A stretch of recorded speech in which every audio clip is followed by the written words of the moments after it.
Praise Lord. Pharos Bible സ്കൂളിൻ്റെ തുടർമാനമായ വചന പഠന പരമ്പരയിൽ പങ്കെടുക്കുകയും പഠിക്കുകയും അത് ശ്രവിക്കുകയും ചെയ്യുന്ന എല്ലാവർക്കും കർത്താവായ യേശു ക്രിസ്തുവിൻ്റെ നാമത്തിൽ എൻ്റെ സ്നേഹവന്ദനം പ്രാരംഭമായി അറിയിക്കുന്നു. കഴിഞ്ഞ ചില ദിവസങ്ങളായി ക്രിസ്തീയ ശിഷ്യത്വത്തെക്കുറിച്ച് വളരെ അനുഗ്രഹിക്കപ്പെട്ട നിലയിൽ ആഴമായ വചന പഠന പരമ്പര നാം ശ്രവിച്ചുകൊണ്ടിരിക്കുകയായിരുന്നു. എന്നാൽ ഈ ക്ലാസ് മുതൽ അതിനോട് ചേർത്ത് ക്രിസ്തീയ നേതൃത്വത്തെക്കുറിച്ച് നാം തുടർമാനമായി പഠിക്കാൻ പോകുകയാണ്. മത്തായിയുടെ സുവിശേഷം 28 19 വാക്യത്തിൻ്റെ അടിസ്ഥാനത്തിൽ, ആകയാൽ നിങ്ങൾ പുറപ്പെട്ട് സകല ജാതികളെയും ശിഷ്യരാക്കി പിതാവിൻ്റെയും പുത്രൻ്റെയും പരിശുദ്ധാത്മാവിൻ്റെയും നാമത്തിൽ സ്നാനം കഴിപ്പിച്ചും ഞാൻ നിങ്ങളോട് കൽപ്പിച്ചതൊക്കെയും പ്രമാണിപ്പാൻ തക്കവണ്ണം ഉപദേശിച്ചുകൊള്ളുവിൻ എന്ന വചനപ്രകാരം അവിടെ ഒരു ക്രിസ്തീയ ശിഷ്യത്വത്തിലേക്ക് നമ്മെ എല്ലാവരെയും ദൈവം കർത്താവ് വിളിച്ചിരിക്കുന്നത് കൊണ്ട്, ആ കർത്താവിൻ്റെ അധികാരവും സാന്നിധ്യവും നമ്മുടെ മേൽ പകർന്നിരിക്കുന്നത് കൊണ്ട് നാം ശിഷ്യത്വം നിർവഹിക്കുവാൻ കടപ്പെട്ടവരാകയാൽ അത് നിറവടിയായി ചെയ്യുവാൻ, അത് നന്നായി ചെയ്യുവാൻ, അതിനോടൊപ്പം തന്നെ ക്രിസ്തീയ നേതൃത്വത്തിലേക്കും ദൈവം നമ്മെ വിളിച്ചിരിക്കയാൽ, തിരഞ്ഞെടുത്തിരിക്കയാൽ, അതിനുവേണ്ടി നമ്മെ ഒരുക്കുന്ന ചില വചന പഠന പരമ്പര നാം ചേർന്ന് പഠിക്കാൻ പോകുകയാണ്. നാം ഒരു ക്രിസ്തീയ വിശ്വാസി, ക്രിസ്തു ശിഷ്യൻ ആണെങ്കിൽ അടുത്ത ദൈവം നമ്മെക്കുറിച്ച് ആഗ്രഹിക്കുന്ന ഒരു തലം അത് ക്രിസ്തീയ നേതൃത്വമാണ്. കർത്താവിൻ്റെ വചനത്തിനു വേണ്ടി സമർപ്പിക്കപ്പെട്ടവരും, ദൈവത്തിനു വേണ്ടി സമർപ്പിക്കപ്പെട്ടവരും, ദർശനം പ്രാപിച്ചവരും, ദൈവരാജ്യത്തിൻ്റെ വ്യാപ്തിക്കായി പ്രയത്നിക്കുന്നവരും, അനേകരെ ക്രിസ്തുവാകുന്ന ശരീരമാകുന്ന സഭയോട് ചേർക്കുന്നവരും, ഈ ലോകത്തിലെ പാപത്തെയും പിശാചിനെയും പ്രതിസന്ധികളെയും തരണം ചെയ്യുന്നവരും ആയിരിക്കണമെന്ന്, അങ്ങനെ നമ്മുടെ ക്രിസ്തീയ ദൗത്യം പൂർത്തീകരിക്കണമെന്ന്, ഓട്ടം പൂർത്തീകരിക്കണമെന്ന് ദൈവം നമ്മെക്കുറിച്ച് വളരെ വാഞ്ചയോടെ ആഗ്രഹിക്കുന്നു. അതിന് നമ്മെ സഹായിക്കുന്ന, പ്രാധാന്യമർഹിക്കുന്ന ഒരു ഘടകമാണ് ക്രിസ്തീയ നേതൃത്വം എന്ന് പറയുന്നത്. ഞാൻ ലീഡർഷിപ്പ് ക്ലാസ്സുകൾ എടുക്കുമ്പോൾ, ക്രിസ്തീയ നേതൃത്വ പരിശീലന ക്ലാസ്സുകൾ എടുക്കുമ്പോൾ ഞാൻ ചോദിക്കുന്ന ഒരു ചോദ്യമുണ്ട്: ആർ യു എ ലീഡർ? നിങ്ങൾ ഒരു ക്രിസ്തീയ നേതൃത്വ നിരയിലേക്ക് ദൈവം നിങ്ങളെ വിളിച്ചിരിക്കുന്നു, നിങ്ങൾക്ക് ഉറപ്പുണ്ടോ, ബോധ്യമുണ്ടോ എന്ന് ചോദിക്കുമ്പോൾ പലരും എന്നെ സ്തബ്ധരായി നോക്കാറുണ്ട്, ഉറ്റുനോക്കാറുണ്ട്. ഒരുപക്ഷെ ഈ ചോദ്യം ഇപ്പോൾ കേൾക്കുമ്പോൾ നിങ്ങളും ചിന്തിക്കും, ഞാനൊരു ക്രിസ്തീയ നേതാവാണോ? നേതൃത്വം വഹിക്കാൻ ദൈവം എന്നെ വിളിച്ചിട്ടുണ്ടോ? അത് ഞാൻ കാണുന്ന ദൈവദാസന്മാർ അല്ലെങ്കിൽ ലോകത്തിലെ ലീഡർമാരല്ലേ? ഞാനൊരു വിശ്വാസിയല്ലേ? നിങ്ങളൊരു ക്രിസ്തീയ നേതൃത്വ നിരയിലേക്ക് വിളിക്കപ്പെട്ടവരാണോ എന്നെങ്ങനെ പരിശോധിക്കാം? അല്ലെങ്കിൽ ആ ഒരു ഉറപ്പില്ലെങ്കിൽ നിങ്ങൾക്കെങ്ങനെ ഒരു ക്രിസ്തീയ നേതൃത്വ ദൗത്യം പൂർത്തീകരിക്കുവാൻ സാധിക്കും? ഞാൻ ചില ചോദ്യങ്ങൾ നിങ്ങളുടെ മുമ്പിൽ വയ്ക്കുകയാണ്. ആ ചോദ്യങ്ങൾക്ക് 1 മുതൽ 5 വരെയുള്ള സംഖ്യകളിൽ നിങ്ങളുടെ മനസ്സിലോ പേപ്പറിലോ അതിനുള്ള ആൻസർ നിങ്ങൾ കുറിച്ചാൽ നിങ്ങൾക്ക് നിങ്ങൾ ആരാണെന്ന് നന്നായി ഒരു ബോധ്യമുണ്ടാകും. 1 എന്ന സംഖ്യ അത് സ്ട്രോങ്ലി ഡിസഗ്രി, പൂർണ്ണമായും വിയോജിക്കുന്നു. എന്നാൽ 5, 1 മുതൽ 5 വരെയുള്ള ബാറിൽ 5 സ്ട്രോങ്ലി അഗ്രി, ഞാൻ പൂർണ്ണമായും യോജിക്കുന്നു. നമുക്ക് ചോദ്യങ്ങളിലേക്ക് അല്ലെങ്കിൽ ആ ഉത്തരം കണ്ടുപിടിക്കേണ്ട സ്റ്റേറ്റ്മെന്റുകളിലേക്ക് കടക്കാം. ഒന്നാമത്തെ ചോദ്യം, എനിക്ക് ദൈവമായിട്ട് ആഴമായ ഒരു സ്നേഹബന്ധം ഉണ്ട്. രണ്ടാമത്തെ ചോദ്യം, കർത്താവിനോടുള്ള ആ സ്നേഹത്തിൽ നിന്ന്, ആ പാഷനിൽ നിന്ന് നശിച്ചു പോകുന്ന ജനത്തെ നേടുവാൻ എനിക്കൊരു അതിയായ വാഞ്ചയും ആത്മഭാരവും എൻ്റെ ഉള്ളത്തിലുണ്ട്. 3, ദൈവം എന്നെക്കുറിച്ച് എന്തുദ്ദേശിക്കുന്നു അത് നന്നായി അറിയുന്ന, അതിനുവേണ്ടി ജീവിക്കുന്ന ഒരു വ്യക്തിയാണ് ഞാൻ. ആ God's purpose, the purpose of God, ആ പർപ്പസിന് വേണ്ടി ഞാൻ തിരിച്ചറിയുകയും ഞാൻ അതിനുവേണ്ടി ജീവിക്കുകയും ചെയ്യുന്ന ഒരു വ്യക്തിയാണ്.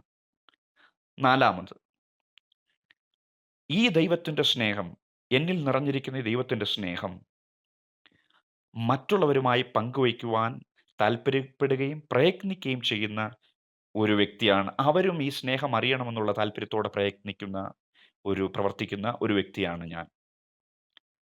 അഞ്ചാമത്തെ ചോദ്യം, ഞാൻ സ്വാർത്ഥമായി ചിന്തിക്കാതെ, എന്നെ മാത്രം ഞാൻ വളർത്താൻ ആഗ്രഹിക്കാതെ, മറ്റുള്ളവരെയും കർത്താവിൻ്റെ രാജ്യത്തിനു വേണ്ടി, കർത്താവിൻ്റെ രാജ്യത്തിൽ വളർത്തിയെടുക്കുവാൻ എൻ്റെ സമയത്തെയും ദൈവം തന്ന അനുഗ്രഹങ്ങളെയും ഉപയോഗിക്കുവാൻ ആഗ്രഹിക്കുകയും പ്രയത്നിക്കുകയും ചെയ്യുന്ന ഒരു വ്യക്തിയാണ്. മറ്റുള്ളവരെ ഡെവലപ്പ് ചെയ്യുവാൻ ഞാൻ ആഗ്രഹിക്കുന്ന ഒരു വ്യക്തിയാണ്. ആറാമത്തെ ചോദ്യം, എൻ്റെ ജീവിതത്തിൽ എൻ്റെ കുടുംബത്തിൻ്റെ സ്ഥാനം അത് വളരെ പ്രാധാന്യമർഹിക്കുന്നു. എൻ്റെ ക്രിസ്തീയ ശുശ്രൂഷയിൽ, നേതൃത്വത്തിൽ, എൻ്റെ കുടുംബത്തിൽ, എൻ്റെ കുടുംബജീവിതത്തിൽ എൻ്റെ കുടുംബം എനിക്ക് വളരെ പ്രാധാന്യമർഹിക്കുന്ന ഒരു കാര്യമാണ്.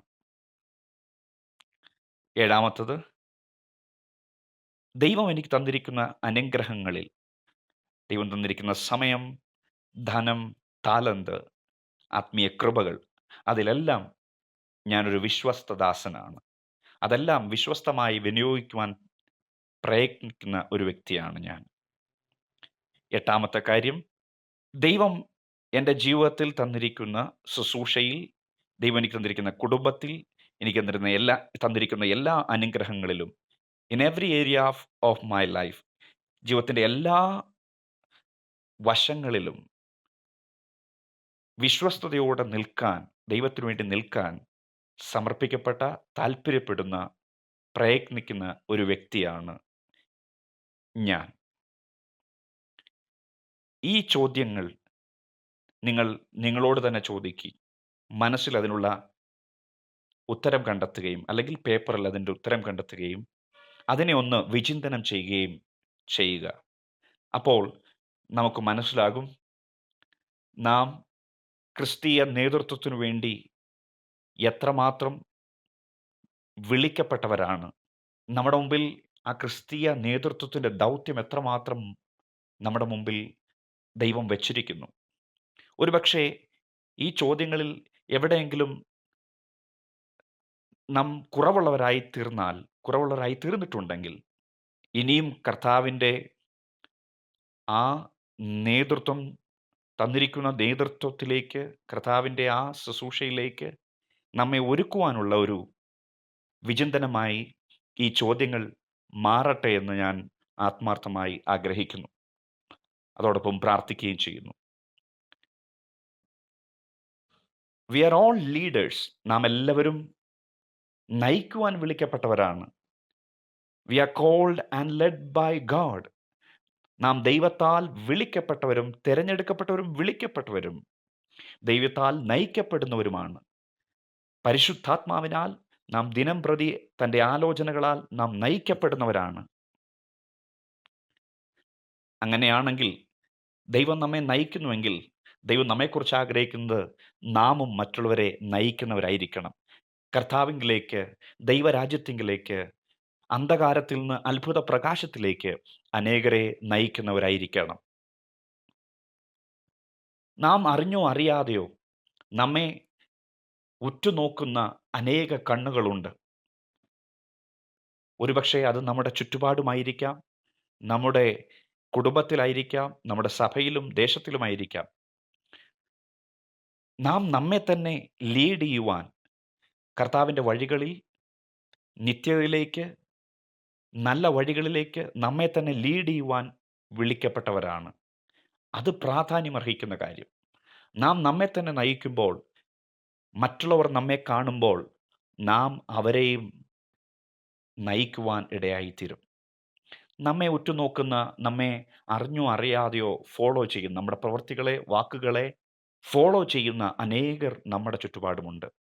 ഒരുപക്ഷേ അത് നമ്മുടെ ചുറ്റുപാടുമായിരിക്കാം, അല്ലെങ്കിൽ നമ്മുടെ കുടുംബത്തിലായിരിക്കാം, അതൊരുപക്ഷേ നമ്മുടെ സഹോദരനോ സഹോദരിയായിരിക്കാം, നമ്മുടെ മക്കളായിരിക്കാം, അല്ലെങ്കിൽ നമ്മെ സ്നേഹിക്കുന്നവരായിരിക്കാം.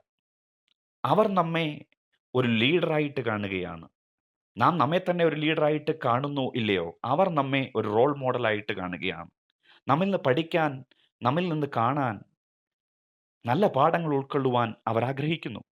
നാം നല്ല രീതിയിൽ ജീവിക്കുമ്പോൾ, നല്ലൊരു വിശ്വാസിയായി ജീവിക്കുമ്പോൾ, നല്ല രീതിയിൽ ജീവിക്കുമ്പോൾ, നല്ല വഴികളിൽ നടക്കുമ്പോൾ, അവർ മനസ്സിൽ കരുതുന്നൊരു കാര്യമുണ്ട്. എനിക്കും ഈ വ്യക്തിയെപ്പോലെയാകണം. അവർ നാം അറിഞ്ഞോ അറിയാതെയോ അവർ നമ്മെ റോൾ മോഡലാക്കുകയാണ്. അതുകൊണ്ട് ദൈവം നമ്മെ നയിക്കുവാൻ ഏൽപ്പിച്ചു കൊടുക്കാം. നാം നമ്മെ തന്നെ പരിശുദ്ധാത്മാവിനാൽ നിയന്ത്രിതമായി നയിക്കാൻ ശ്രമിക്കാം, നയിക്കപ്പെടാൻ ശ്രമിക്കാം. അതോടൊപ്പം മറ്റുള്ളവരെ കർത്താവിൻ്റെ രാജ്യത്തിലേക്ക് നയിക്കുന്നവരായി, സ്വർഗത്തിലേക്ക് നയിക്കുന്നവരായി തീരാം. ലീഡർഷിപ്പ് എന്നാൽ എന്താണ്? ചിലർ പറയാറുണ്ട് ലീഡർഷിപ്പ് ഈസ് ആൻ ആർട്ട്. അതൊരു കലയാണ്. അത് എപ്പോഴും ഇംപ്രൂവ് ചെയ്യാവുന്ന, വളർത്താവുന്ന ഒരു കലയാണ്.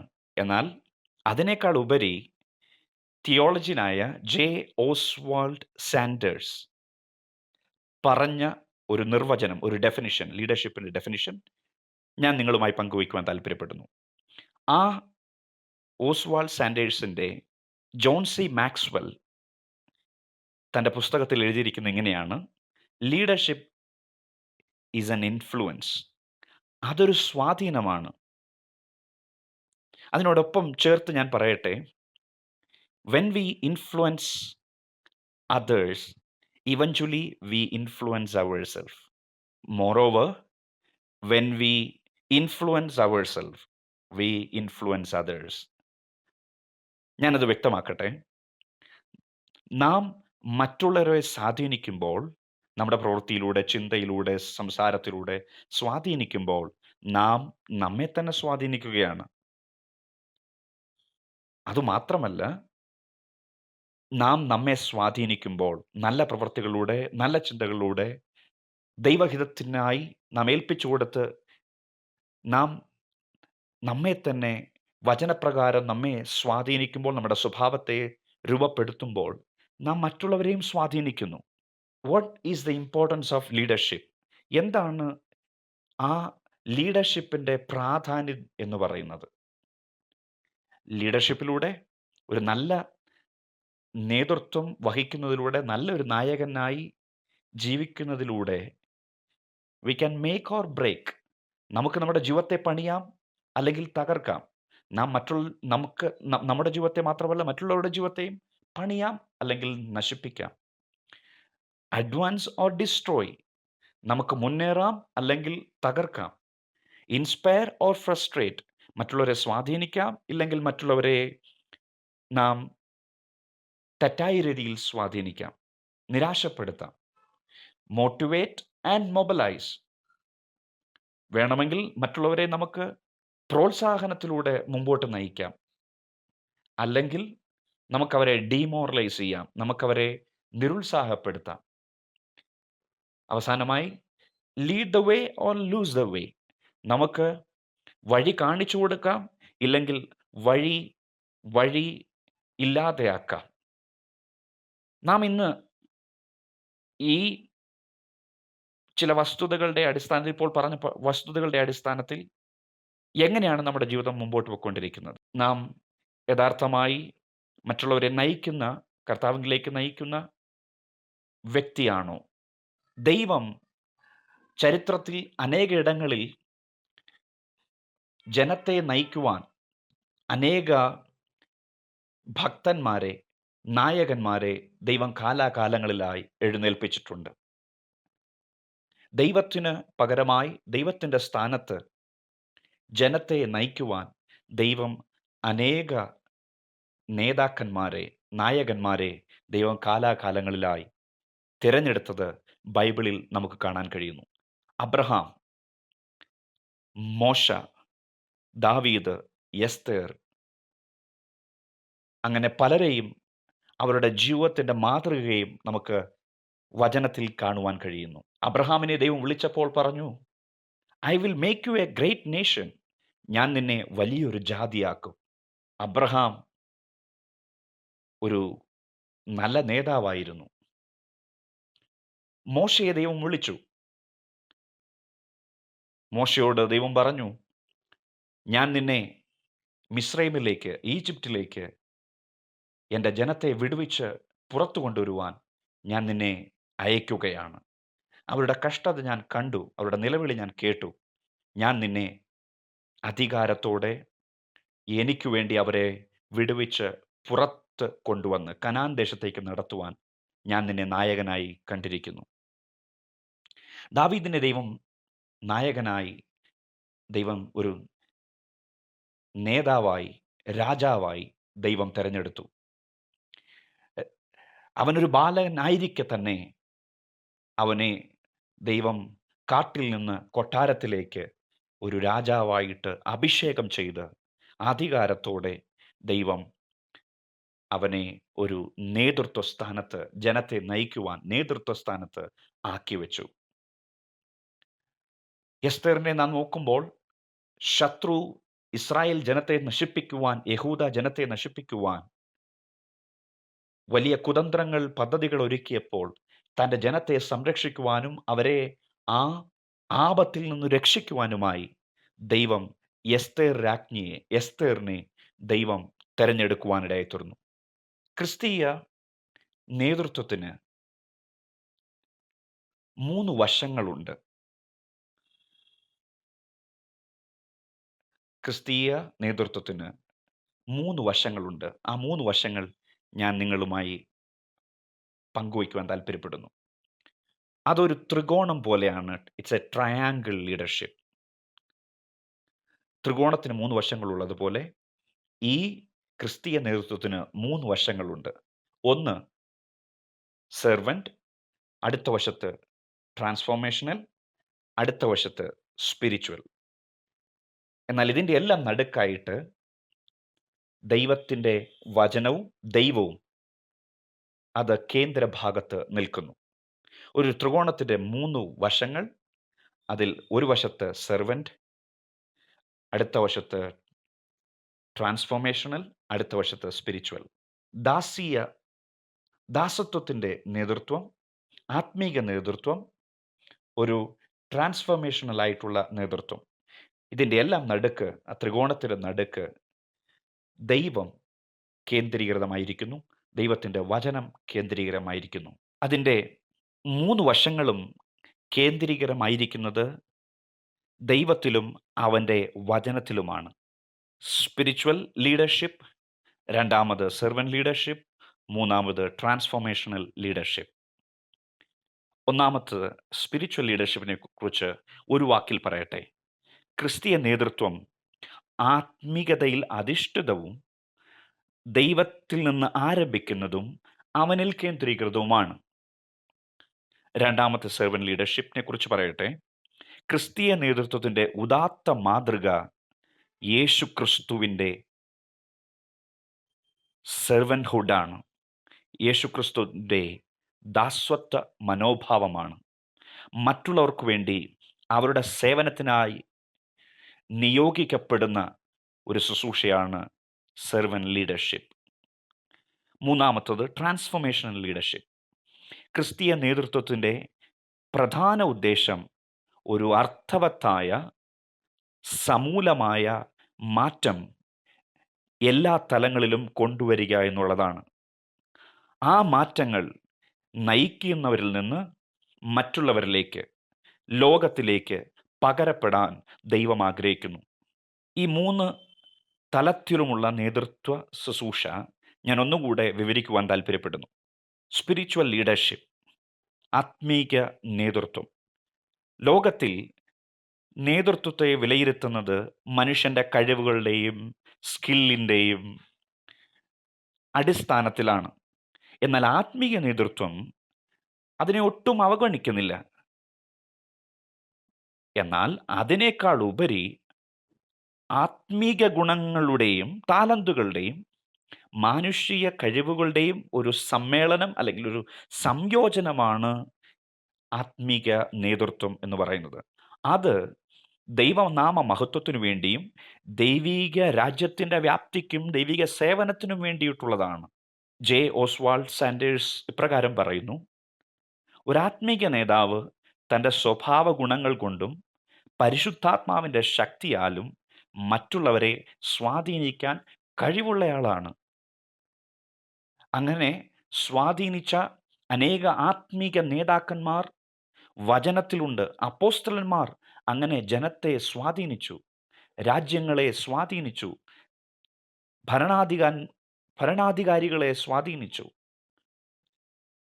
അപ്പോസ്തലന്മാരുടെ തുടർച്ചയായി നാം പഠിച്ചു വരുമ്പോൾ അനേക മിഷണറി വര്യന്മാർ, വില്യം കേറി പോലെയുള്ള, ഹഡ്സൺ ടൈലറിനെ പോലെയുള്ള അനേക ചരിത്രത്തിലെ അനേക ആത്മീക നേതൃത്വം വഹിച്ച അനേകർ, അവർ ലോകത്തെ തങ്ങളുടെ സ്വാധീനം കൊണ്ട്, പരിശുദ്ധാത്മാവിൻ്റെ ശക്തി കൊണ്ട്, നമുക്ക് അറിയാവുന്ന ഒരു കാര്യമാണ്, നമ്മുടെ ഇന്ത്യ മഹാരാജ്യത്ത് നടന്നിരുന്ന ഒരു ദുഷ്പ്രവണതയായിരുന്നു സതി. ഭർത്താവ് മരിച്ചാൽ ഭാര്യ ആ ഭർത്താവിൻ്റെ ചിതയിൽ ചാടി ആത്മഹത്യ ചെയ്യണമായിരുന്നു. അത് നിർത്തലാക്കിയത് വില്യം കേറി, അതിന് ചുക്കാൻ പിടിച്ചത് വില്യം കേറി, അതോടൊപ്പം രാജാറാം മോഹൻ റായ്. അങ്ങനെ സമൂലമായ മാറ്റങ്ങൾ ആത്മീയ നേതൃത്വം വഹിച്ചവർ ചരിത്രത്തിൽ കൊണ്ടുവന്നിട്ടുണ്ട്. ഈ ക്രിസ്തീയ നേതൃത്വം വചനത്തിൽ അധിഷ്ഠിതവും ആത്മശക്തിപൂർണമായ ഒരു പ്രക്രിയയുമാണ്. ഇത് വചനത്തിൽ അധിഷ്ഠിതമാണ്, അത് ആത്മശക്തിയാൽ മുൻപോട്ട് നയിക്കപ്പെടുന്നതുമാണ്. ഉദാഹരണത്തിന്, ആത്മീയ നേതൃത്വം മോശയുടെ ജീവിതത്തിൽ നാം നോക്കുമ്പോൾ, ആത്മീയ നേതൃത്വത്തിന് ഉദാഹരണമായി ഒരു ഉത്തമ ഉദാഹരണമായി നമുക്ക് കാണാൻ കഴിയുന്നത് മോശയാണ്. മോശ ദൈവത്തിൻ്റെ ആലോചനയിൽ, ദൈവത്തിൻ്റെ ഉദ്ദേശത്തിൽ ജനത്തെ നയിച്ചു. ദൈവിക അധികാരത്തോടെ, ശക്തിയോടെ അവൻ ജനത്തെ നയിക്കുവാനിടയായിത്തീർന്നു. ഇസ്രായേലിൻ്റെ വീണ്ടെടുപ്പുകാരനായ മോശയുടെ ജീവിതത്തിലെ ആത്മീക നേതൃത്വത്തിൻ്റെ 4 പ്രധാന ഭാഗങ്ങൾ നിങ്ങളുമായി ഇനി പങ്കുവയ്ക്കുവാൻ താല്പര്യപ്പെടുന്നു. 1, ആത്മീക നേതൃത്വം അത് ദൈവത്തിൽ നിന്ന് ആരംഭിക്കുന്നതാണ്.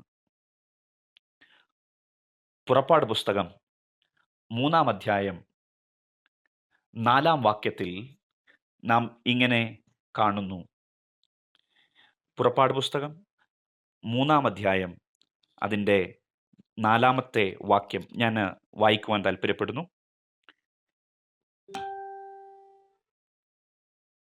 അവൻ വരുന്നത് യഹോവ കണ്ടപ്പോൾ ദൈവം മുൾപ്പടർപ്പിന്റെ നടുവിൽ നിന്ന് അവനെ മോശെ മോശെ എന്ന് വിളിച്ചു. അതിന് അവൻ ഇതാ ഞാൻ എന്ന് പറഞ്ഞു. ഇവിടെ നമുക്ക് കാണാൻ കഴിയുന്നത്, ഹോരേബിൽ മുൾപ്പടർപ്പിൽ വെച്ച് ദൈവം മോശയെ ജനത്തെ നയിക്കുവാൻ വിളിച്ചു. മോശ തൻ്റെ കഴിവിലും കായിക ബലത്തിലും ജനത്തെ നയിക്കുവാൻ പലപ്പോഴും ആവേശം കാണിച്ചെങ്കിലും പരാജയപ്പെടുന്നൊരു കാഴ്ചയാണ് നമുക്ക് പുറപ്പാട് പുസ്തകം 2-ാം അധ്യായത്തിൽ കാണുവാൻ കഴിയുന്നത്. പുറപ്പാട് പുസ്തകം 2-ാം അധ്യായത്തിൻ്റെ 14-ാം വാക്യത്തിൽ നമുക്ക് കാണാൻ കഴിയുന്നത്, അവൻ തൻ്റെ സ്വന്തം ബുദ്ധിയിൽ കായിക ബലത്തിൽ ആശ്രയിച്ച് ജനത്തെ വിടുവിക്കുവാൻ താല്പര്യപ്പെട്ടപ്പോൾ അത് പരാജയപ്പെട്ടു. 2-ാം അധ്യായം 14-ാം വാക്യത്തിൽ, നിന്നെ ഞങ്ങൾക്ക് പ്രഭുവും ന്യായാധിപതിയും ആക്കിയവനാർ? മിസ്രൈമിനെ കൊന്നതുപോലെ എന്നെയും കൊല്ലുവാൻ ഭാവിക്കുന്നു എന്ന് ചോദിച്ചു. അപ്പോൾ മോശ പേടിച്ച് കാര്യം പ്രസിദ്ധമായല്ലോ എന്ന് പറഞ്ഞു. തൻ്റെ സ്വന്തം ജനത്തെ വിടുവിക്കുവാൻ മധ്യസ്ഥ വഹിക്കുവാൻ പുറപ്പെട്ട മോശയ്ക്ക് പരാജയമാണ് സംഭവിച്ചത്. എന്നാൽ 40 വർഷങ്ങൾക്ക് ശേഷം മോശയുടെ നേതൃത്വത്തിൻ്റെ ആവേശമൊക്കെ കെട്ടടങ്ങിയപ്പോൾ ദൈവം അവനെ വിളിച്ചു. ഹോരേബിൽ വെച്ച് അവനെ ദൈവം വിളിക്കുകയാണ്. അടിമത്തത്തിൽ നിന്ന് അവകാശ ദേശത്തേക്ക് ഇസ്രായേൽ ജനത്തെ നയിക്കുവാൻ ദൈവം അവനെ വിളിക്കുകയും തിരഞ്ഞെടുക്കുകയും ചെയ്തു. അത് ദൈവത്തിൻ്റെ ഒരു പദ്ധതിയായിരുന്നു. ആ നേതൃത്വ ശുശ്രൂഷ ദൈവത്തിൽ നിന്ന് മോശയിലേക്ക് പകരപ്പെടുകയാണ് ചെയ്യുന്നത്. രണ്ടാമത്തത്, മോശയുടെ ജീവിതത്തിൽ നിന്ന് ആത്മീയ നേതൃത്വത്തെക്കുറിച്ച് നമുക്ക് പഠിക്കുവാൻ കഴിയുന്ന രണ്ടാമത്തെ കാര്യം, spiritual leadership is exercised with authority from God. ഈ ആത്മീയ നേതൃത്വം ദൈവം തരുന്ന അധികാരത്താൽ പ്രാവർത്തികമാക്കേണ്ട ഒരു ശുശ്രൂഷയാണ്. നാം കാണുന്നത്, മോശ മരുഭൂമിയിൽ 40 വർഷങ്ങൾക്ക് ശേഷം അവനെ ദൈവം നായകനായി തിരഞ്ഞെടുത്തപ്പോൾ വന്ന മാറ്റം നമുക്ക് കാണുവാൻ കഴിയുന്നു. അവൻ്റെ എല്ലാ അഹന്തയും അധികാരവും കെട്ടടങ്ങിയപ്പോൾ, ആടുകളെ മേയിച്ചുകൊണ്ടിരിക്കുമ്പോൾ 40 വർഷങ്ങൾക്ക് ശേഷം ദൈവം അവനെ വീണ്ടും വിളിക്കുകയാണ്. മുൾപ്പടർപ്പിൽ ദൈവിക അധികാരം അവൻ്റെ മേൽ പകർന്നു.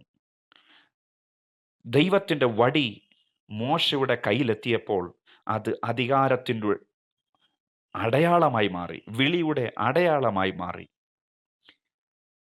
മോശ തൻ്റെ അധികാരത്താൽ, തൻ്റെ സ്വയം അധികാരത്താൽ, ഫറവോൻ്റെ വീട്ടിൽ വളർന്ന അധികാരത്താൽ ജനത്തെ നയിക്കുവാൻ ശ്രമിച്ചപ്പോൾ അത് പരാജയപ്പെട്ടു. എന്നാൽ ദൈവത്തിൻ്റെ അധികാരം അവൻ്റെ മേൽ വന്നപ്പോൾ അവൻ ഫറവോൻ്റെ മുമ്പിലും ധൈര്യപൂർണനായി ദൈവത്തിനു വേണ്ടി നായകനായി നിൽക്കുവാനിടയായി തീർന്നു. മൂന്നാമത്തെ പാഠം നമുക്ക് കാണുവാൻ കഴിയുന്നത്, spiritual leadership deploys the gifts given by God. ആത്മീയ നേതൃത്വം അത് വാക്കിൽ മാത്രമുള്ളതല്ല, അത് ആത്മശക്തിയുടെ പരിപൂർണതയാണ്, ആത്മശക്തിയുടെ പ്രകടനമാണ്. ദൈവം തന്നിരിക്കുന്ന അധികാരവും ആത്മവരങ്ങളും കൃപകളും ഉപയോഗിക്കേണ്ട വേദിയാണ്.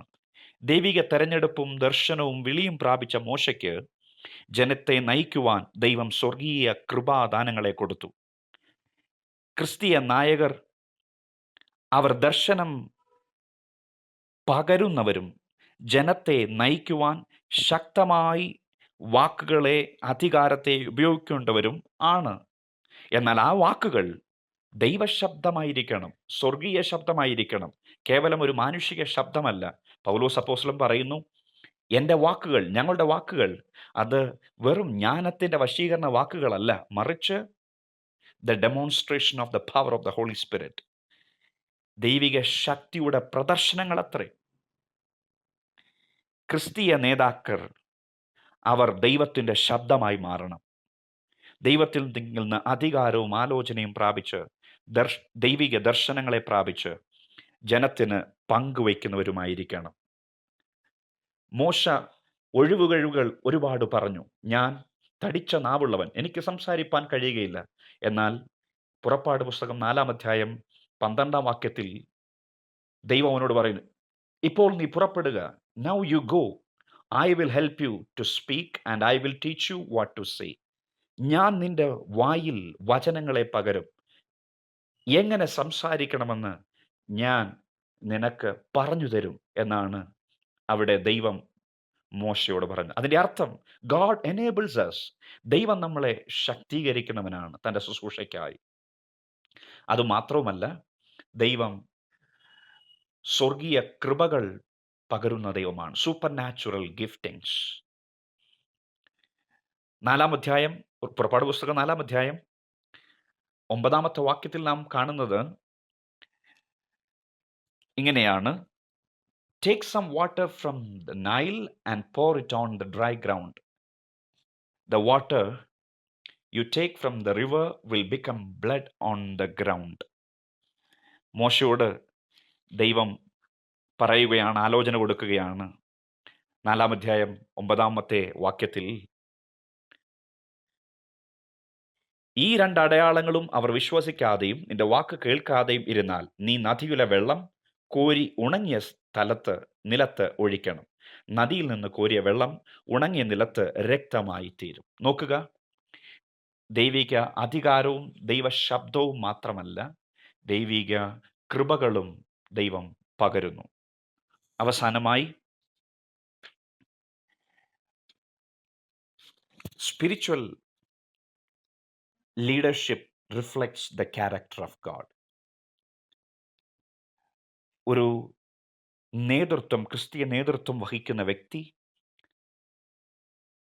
ആ വ്യക്തി ഒരിക്കലും ഒരു മനുഷ്യനെയോ സമൂഹത്തെയോ പ്രസ്ഥാനത്തെയല്ലോ റെപ്രസെന്റ് ചെയ്യുന്നത്.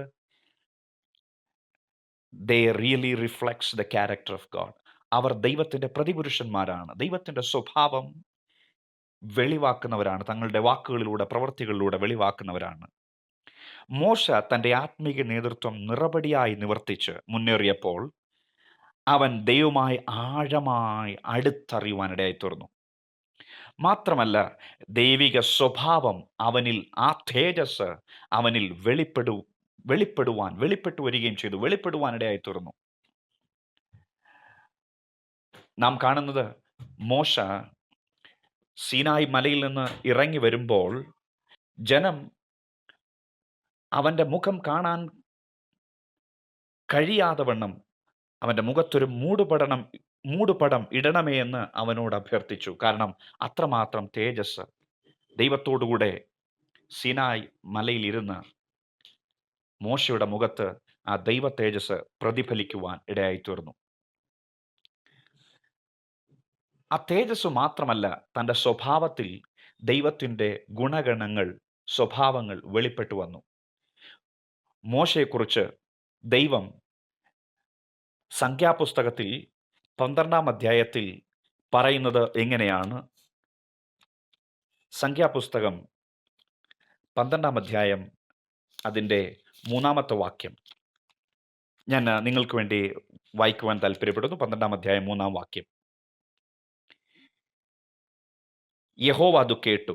മോശ എന്ന പുരുഷനോ ഭൂതലത്തിൽ ഉള്ള സകല മനുഷ്യരിലും അതിസൗമ്യനായിരുന്നു. നോക്കുക, ഒറ്റയടിക്ക്